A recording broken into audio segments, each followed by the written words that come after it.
ओम शांति। 20 जून 2022। 20 जून 2022। बाबा कहते मीठे बच्चे, देश सहित इन आँखों से जो कुछ देखते हो उसे भूल एक बात को याद करो, क्योंकि अब यह सब खत्म होने वाला है। प्रश्न है, सतयुग में राजपथ की लॉटरी विन करने का पुरुषार्थ क्या है? बाबा का उत्तर है, सतयुग में राजपथ लेना है तो अपने ऊपर पूरी नजर रखो, अंदर कोई भी भूत ना रहे। अगर कोई भी भूत होगा तो लक्ष्मी को बर नहीं सकेंगे। राजा बनने के लिए प्रजा भी बनानी है। नंबर 2, यहाँ ही रोना कूप बनना है। किसी देहधारी की याद में शौक आया, शरीर छूटा तो पद भ्रष्ट हो जाएगा, इसलिए बाप की याद में रहने का पुरुषार्थ करना है। गीत है आज नहीं तो कल। ओम शांति। बाबा कहते हैं ओम शांति, फिर इनकी आत्मा भी कहती है ओम शांति। वह है परमात्मा, यह है प्रजापिता। इनकी आत्मा कहती है ओम शांति। बच्चे भी कहते हैं ओम शांति। अपने स्वधर्म को जानना होता है ना। मनुष्य तो अपने स्वधर्म को भी नहीं जानते। ओम शांति अर्थात अहम आत्मा शांत स्वरूप है। आत्मा है मन बुद्धि सहित। यह भूलकर मन का नाम ले लेते हैं। अगर कहें आत्मा को शांति कैसे मिले तो बोलो वाह, यह भी प्रश्न है। आत्मा तो स्वयं शांत स्वरूप है, शांति धाम में रहने वाली है। शांति तो वहाँ मिलेगी ना। आत्मा शरीर छोड़ चली जाएगी तब शांति में रहेगी। यह तो सारी दुनिया है, इसमें आत्माओं को पार्ट बजाना है। शांत कैसे रहेंगे? काम करना है। मनुष्य शांति के लिए कितना भटकते हैं। उनको यह पता नहीं है कि हम आत्माओं का स्वधर्म शांत है। अब तुमको आत्मा के धर्म का पता है। आत्मा बिंदी मिसल है। आत्मा बाप ने समझाया है। सब कहते हैं निराकार परमात्मा है नमा। परम पिता उनको ही कहा जाता है। वह तो है निराकार, उनको शिव परमात्मा नमा कहा जाता है। अब तुम्हारा बुद्धि योग उस तरफ है। मनुष्य तो सब देह अभिमानी है, उनका योग बाप की तरफ नहीं। तुम बच्चों को हर बात समझाई जाती है। गाते भी हैं ब्रह्मा देवता है नमः। ब्रह्मा का नाम लेकर ऐसा कभी नहीं कहेंगे ब्रह्मा परमात्मा है नमः। एक को ही परमात्मा कहा जाता है, वह है रचयिता। तुम जानते हो हम हैं शिव बाबा के बच्चे। उसने हमको ब्रह्मा द्वारा क्रिएट किया है, अपना बनाया है। ब्रह्मा की आत्मा को भी अपना बनाया वर्षा देने के लिए। ब्रह्मा की आत्मा को भी कहते हैं मुझे याद करो। बीके को भी कहते हैं मामी कम याद करो। देह का अभिमान छोड़ दो। यह ज्ञान की बातें हैं। 84 जन्म लेते लेते अब यह शरीर जर्जरी भूत हो गया है, बीमार हो गया है। तुम बच्चे कितने नामी निरोगी थे। बाबा कहते तुम बच्चे कितने निरोगी थे। सतयुग में कोई भी रोग नहीं था। एवर हेल्दी थे, कभी देवाला नहीं मारते थे। अभी से ही अपना वर्षा 21 जन्मों के लिए लेते हैं, इसलिए देवाला मार ना सके। यहाँ तो देवाला मारते ही रहते। बच्चों को समझाया। गाते भी है परम पिता परमात्मा शिवाय नमः। परमात्मा को ब्रह्मा को परमात्मा नहीं कहेंगे, उनको प्रजापिता कहा जाता है। देवताएं सूक्ष्म वतन में हैं, यह कोई को पता नहीं कि यह प्रजापिता ही फिर जाकर फरिश्ता बनते हैं। सूक्ष्म वतनवासी बनता है, अर्थात सूक्ष्म देहधारी। अब बच्चों को बाप ने समझाया। मामेकम याद करो, तुम भी निराकार हो, हम भी निराकार है। मामेकम याद करना है, और जो भी देहधारी हैं उनसे बुद्धि लोभ हटाना है। देह सहित इन आंखों से जो कुछ देखते हो सब खत्म होने वाला है। फिर तुमको जाना है सुख धाम वाया शांति धाम। उस सुख धाम अथवा कृष्णपुरी की ही तुमको चाहना रहती है। तो बाप कहते हैं शांति धाम सुख धाम को याद करो। भल सतयुग में भी पवित्रता सुख शांति रहती है, परंतु उनको शांति धाम नहीं कहेंगे। कर्म तो सबको करना है, राजाई करनी है। सतयुग में भी कर्म करते हैं, परंतु वह विकर्म नहीं बनता, क्योंकि वहाँ माया ही नहीं। यह तो सहज समझने की बात है। ब्रह्मा का दिन में धक्के नहीं खाया जाता है, दिन में धक्का नहीं खाया जाता है। रात अंधेरे में धक्का खाए जाते हैं। तो आधा कल्प भक्ति ब्रह्मा की रात, आधा कल्प ब्रह्मा का दिन। बाबा ने बताया एक स्थान पर 6 मास दिन और 6 मास रात होती है, परंतु वह बात कोई शास्त्रों में नहीं गाई जाती। यह ब्रह्मा का दिन, ब्रह्मा की रात शास्त्रों में गाई हुई है। अब विष्णु की रात क्यों नहीं कहते? वहाँ उनको यह ज्ञान ही नहीं। ब्राह्मणों को मालूम है ब्रह्मा और ब्रह्मा कुमार कुमारियों के लिए यह बेहद का दिन और रात है। शिव बाबा का दिन और रात नहीं कहेंगे। बच्चे जानते हैं हमारा आधा कल्प दिन फिर आधा कल्प रात। यह खेल भी ऐसा है। प्रवृत्ति मार्ग वालों को सन्यासी नहीं जानते, वह तो निवृत्ति मार्ग वाले हैं। वह स्वर्ग और नरक की बात नहीं जानते। वह तो कहते हैं स्वर्ग कहाँ,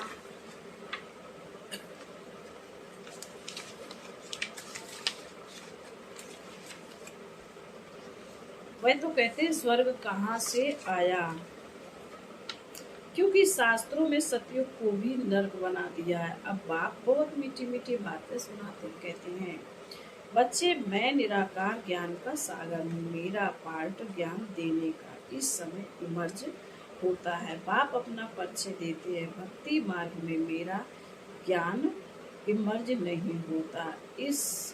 उस समय सारा रस्म रिवाज भक्ति मार्ग का चलता है। ड्रामा अनुसार जो भक्ति जिस भावना से करना पूजा करते हैं बावन का ड्रामा अनुसार जो भक्त जिस भावना से पूजा करते उनको साक्षात कराने मैं निमित्त बना हुआ हूँ। उस समय मेरी आत्मा में ज्ञान का पार्ट इमर्ज नहीं, वह अभी इमर्ज हुआ है। जैसे तुम्हारा 84 जन्मों का रियल भरा हुआ है, मेरा भी जो पार्ट ड्रामा में जब निभा हुआ है वह उसी समय बजता है। इसमें संशय की बात नहीं। अगर मेरे में ज्ञान इमर्ज होता तो भक्ति मार्ग में भी किसी को सुनाता। लक्ष्मी नारायण को यह ज्ञान है ही नहीं, ड्रामा में नींद ही नहीं। मनुष्य मात्र को अगर कोई कहते कि हमको फलाना गुरु सद्गति देते हैं, परंतु गुरु लोग सद्गति कैसे देंगे, उनका भी तो पार्ट है। और कोई कहते हैं बरोबर दुनिया रिपीट होती रहती है, यह चक्र फिरता रहता। उन्होंने फिर चरखा रख दिया। सृष्टि का चक्र वंडर देखो, चरखा फिराने से पेट पूजा होती है। यहाँ यह सृष्टि चक्र को जानने से किस जन्म के लिए तुमको प्रारब्ध मिलती है। बाबा यथार्थ रीति अर्थ बैठ सुनाते हैं, बाकी सब अयथार्थ सुनाते हैं। तुम्हारी बुद्धि का ताला खुला हुआ है। ऊंचे ते ऊंच है भगवान, फिर ब्रह्मा विष्णु शंकर सूक्ष्म वासी। फिर बाबा कहते हैं स्थूल बतन में पहले लक्ष्मी नारायण, फिर जगत अम्बा जगत पिता हैं। वह संगम के हैं, है तो मनुष्य ही। भुजाएं भुजाएं आदि कुछ भी है नहीं। ब्रह्मा को भी दो भुजा है। भक्ति मार्ग के चित्रों में कितनी भुजाएं दे दी। अगर किसी को 8 भुजा हो तो 8 टांगे भी होनी चाहिए। ऐसा तो होता नहीं। रावण को 10 शीश दिखाते हैं तो टांगे भी 20 देनी चाहिए। यह सब है गुड़ियों का खेल, कुछ भी समझते नहीं। रावण बाबा कहते हैं रामायण जब सुनाते हैं तो बहुत रोते हैं। बाप समझाते हैं यह सब है भक्ति मार्ग। जब से तुम वाम मार्ग में गए हो तब से काम चिता पर बैठ तुम काले बन गए हो। अब एक जन्म में ज्ञान चिता पर हथियाना बांधने से 21 जन्म के लिए वर्षा मिलता। वहाँ आत्माभिमानी रहते, एक पुराना शरीर छोड़ दूसरा नया ले लेते हैं। रोने आदि की बात नहीं रहती। यहाँ बच्चा पैदा होगा तो बधाई देंगे, धूमधाम से मनाएंगे। कल बच्चा मर गया तो फिर यहाँ हुसैन मचा देंगे। दुख धाम है ना, जानते हो भारत पर ही सारा खेल है। भारत अविनाशी खंड है, उसमें ही सुख दुख नर्क स्वर्ग का वर्षा होता है। हेवनली गॉड फादर ने ही जरूर हेवन स्थापन किया होगा। लाखों वर्ष की बात हो तो कोई को याद भी कैसे पड़े। किसी को भी पता नहीं स्वर्ग फिर कब होगा। कह देते कलयुग की आयु अभी 40,000 वर्ष है। अब बाबा कहते अब 40,000 वर्ष में कितने जन्म लेने पड़े, जबकि 50,000 वर्ष में 84 जन्म है। अब तुम बच्चों को ही समझ में आता है, तुम रोशनी में हो। बाकी जिनको ज्ञान नहीं वे अज्ञान नींद में सोए पड़े हैं। अज्ञान अंधियारी रात अर्थात सृष्टि चक्र का ज्ञान नहीं। हम एक्टर्स है, ये सृष्टि चक्र के 4 भाग हैं। इन बातों को मनुष्य ही जानते हैं। अभी तुम जानते हो बाप नॉलेजफुल हैं, उसमें जो जो खूबियां हैं वह सब तुमको दान देते। ज्ञान के सागर से तुम वर्षा लेते हो। बाबा हमेशा कहते हैं देहधारी को याद नहीं करो। भल मैं भी देह द्वारा सुनाता हूँ, परंतु याद तुम मुझ निराकार को ही करना। याद करते रहेंगे तो धारणा भी होगी, बुद्धि का ताला भी खुलेगा। 15 मिनट व आधा घंटा से शुरू करो, फिर बढ़ते रहेंगे। पिछाड़ी के समय सिवाय एक बाप के कोई भी याद ना रहे, इसलिए सन्यासी सब कुछ छोड़ देते हैं, तपस्या में बैठते हैं। जब शरीर छोड़ते उस समय आस पास का वायुमंडल भी शांति का हो जाता है। जैसे कोई शहर में कोई महापुरुष ने शरीर छोड़ा है। तुमको तो अज्ञान है, आत्मा अविनाशी है, वह लीन हो ना सके उसमें तो यह ज्ञान नहीं। बाबा समझाते आत्मा कभी विनाश होती नहीं। उसमें जो ज्ञान है वह भी कभी विनाश नहीं होता। इम्प्रेशुअल ड्रामा है, सतयुग त्रेता द्वापर कलयुग, यह चक्र फिरता रहता है। तुम फिर लक्ष्मी नारायण बनते हो, फिर नंबरवार और धर्म वाले भी आते हैं। गॉड फादर इज वन, सतयुग से कलयुग तक वृत्ति को पाते रहते हैं। दूसरे झाड़ बन ना सके, चक्र भी एक ही है, याद भी एक को ही करते हैं। गुरु नानक को याद करते, परंतु उनको फिर अपने समय पर आना पड़े। जन्म मरण में तो सबको आना है। लोग समझते हैं कृष्ण हजूर है, कोई किसी को मानते कोई किसी को। बाबा समझाते बच्चे युक्ति से समझाओ, ईश्वर सबका एक निराकार है। गीता में है भगवान वास, तो गीता है सबकी माँ बाप, क्योंकि उससे ही सबको सद्गति मिलती है। बाप सबका दुख हरता सुख करता है। भारत सबका तीर्थ स्थान है। सदगति बाप द्वारा ही मिलती है। यह उनका बर्थ प्लेस है। सब उनको याद करते। फादर ही आकर सबको रावण के राज से छुड़ाते हैं। अभी यह रौरव नरक है। अब बाप कहते हैं, देहधारी आत्माएं, अब वापस चलना है, सिर्फ मुझे याद करो। कभी भी देहधारी में लटके तो रोना पड़ेगा। एक को याद करना है, वहां आना है। तुम्हारा रोना 21 जन्मों के लिए बंद हो जाए। कोई मरे और तुम रोने लग पड़ेंगे तो रोने तो बनेंगे नहीं। किसी की याद में शोक आ जाए और मर जाए तो दुर्गति हो जाए। तुमको याद तो सिर्फ बाबा को करना है।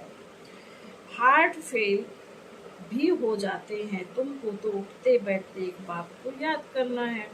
यह भी बुद्धि में बिठाया जाता है, क्योंकि सारे दिन में याद नहीं करते तो संगठन में बिठाया जाता है। सबका इकट्ठा फोर्स होता है। अगर और किसी की याद बुद्धि में रहेगी तो फिर जन्म लेना पड़ेगा। कुछ भी हो जाए, स्थिरियम रहना है। देह का भान ना रहे। जितना बाप को याद करते हो, बाबा कहते हैं, वह याद रिकॉर्ड में मूंद जाती है।